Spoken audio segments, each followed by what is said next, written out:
Hello सो नमस्कार, मेरा नाम है हेलो कुमार। आप देख रहे हैं फाइनेंशियल इन्फॉर्मेशन यूट्यूब चैनल। आज अपने चैनल के माध्यम से हम आपको बताना चाहेंगे कि अब जो आप केसीसी लोन लेते थे, केसीसी लोन की लिमिट को बढ़ा दिया गया है। जी हाँ, जैसा आप जानते हैं 1 फरवरी 2025 को फाइनेंस मिनिस्टर माननीय श्रीमती सीतारमन जी ने किसानों का लोन जो अभी तक 3 लाख रुपए मिलता था उसको बढ़ाकर 5 लाख कर दिया है। और ये 5 लाख लोन आप ले सकते हैं और केसीसी लोन लेने से अब आपको कोई दिक्कत नहीं होगी। कैसे केसीसी लोन लिया जा सकता है, क्या क्या प्रक्रियाएं होती हैं और इसके साथ इसकी समयावधि कितनी होती है, कितना इंटरेस्ट लगता है, ये सारी चीज़ें हम आपको आज के वीडियो में बताएंगे। वीडियो थोड़ा सा लंबा होगा लेकिन ध्यान से सुनिएगा ताकि आपको अन्य किसी वीडियो देखने की आवश्यकता ना पड़े। चलते हैं वीडियो की ओर। पहली बार चैनल पर आए तो सब्सक्राइब कर लीजिएगा, वीडियो अगर अच्छा लगे तो शेयर करिएगा।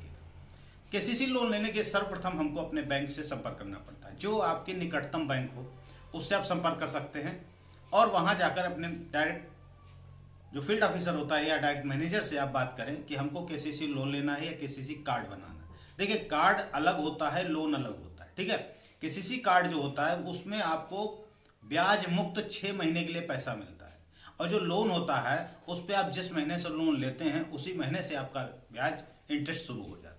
केसीसी लोन जो होता है वो मैक्सिमम आपका 7% के रेट पर मिलता है। ज़्यादातर बैंकें 7% के रेट पर देती हैं, कुछ प्राइवेट बैंकें 9% के रेट पर भी देती हैं। अभी आपने देखा होगा कि आपको बताया जाता है 4% के ब्याज पर आपको रुपया मिलेगा। वो कैसे मिले उसके बारे में बताएंगे। तो बात करते हैं कार्ड के बारे में। अंतर कर दें, जो केसीसी कार्ड बनता है, क्रेडिट कार्ड बनता है किसानों का, उसकी लिमिट जो है कम होती है और इसके साथ साथ उसमें आपको ब्याज मुक्त पैसा मिलता है। 6 महीने के अंदर अगर आप वो पैसा जमा कर देते हैं तो आप पर उस पर कोई ब्याज नहीं लगता है और फिर से जमा करने के बाद आप उसको पैसे को फिर से ले सकते हैं, जो कि कुछ बढ़त के साथ में आपको पैसा मिलता है। तो यहां तक तो क्लियर हो गया होगा कि जो केसीसी कार्ड बनता है उसमें आपको ब्याज नहीं लगता 6 महीने तक का। लेकिन यदि आप 6 महीने पैसा नहीं दे पाते हैं तो उस पर भी 7% का ब्याज लगना शुरू हो जाता है। लेकिन जो लोन लेते हैं, जो लोन अब 3 लाख से 5 लाख हो गया है, वो लेने के लिए आपको क्या करना पड़ता है? बैंक मैनेजर से जाके बात करनी पड़ती है। सेम प्रोसेस कार्ड का ही है, आप जाके बात करेंगे। उसके बाद वो आपसे सारे जो आपकी जगह है, जो जमीन है खेत की, उसके सारे दस्तावेज मांगते हैं और उसको चेक करते हैं कि उस जमीन पर कितना लोन हो सकता है। अलग अलग पैदावार के अनुसार वहां की लोन की राशि होती है।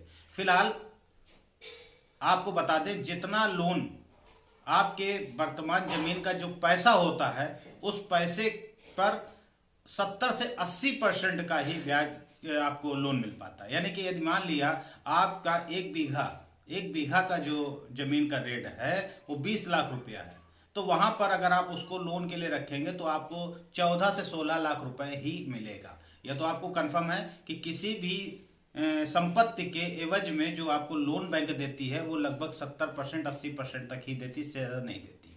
तो ये क्लियर हो गया होगा। इस पे आपको 7% का ब्याज लगता है। लेकिन जहां पर गवर्नमेंट आपके लिए अनुदान कर रही है, सब्सिडी दे रही है, 3% की सब्सिडी गवर्नमेंट देती है। 3% सब्सिडी किसको दी जाती है? जिनका लोन टाइम से जमा होता है और प्रत्येक साल इसकी समयावधि जो होती है वो 5 साल की होती है। 5 साल के अंदर आपको वो लोन अदा करना पड़ता है और समय से अगर किस्त आप दे रहे हैं, समय से टाइम से पेमेंट कर रहे हैं, तो आपको गवर्नमेंट 3% सब्सिडी भी देती है। वो 3% अगर 7% में 3% घटा देते हैं तो कहीं ना कहीं वो आपको 4% का रेट पड़ जाता है। इसीलिए बताया जाता है किसान ऋण जो होता है, जमीन पे जो लोन होता है वो 4% के रेट से होता है। ठीक है, समझ में आ गया होगा। इसके अलावा भी यदि आपकी और कोई क्वारी है तो आप हमको कमेंट्स में जरूर बताइएगा। हम आपके कमेंट्स पर वीडियो बनाने का प्रयास करेंगे। जय हिंद, जय भारत।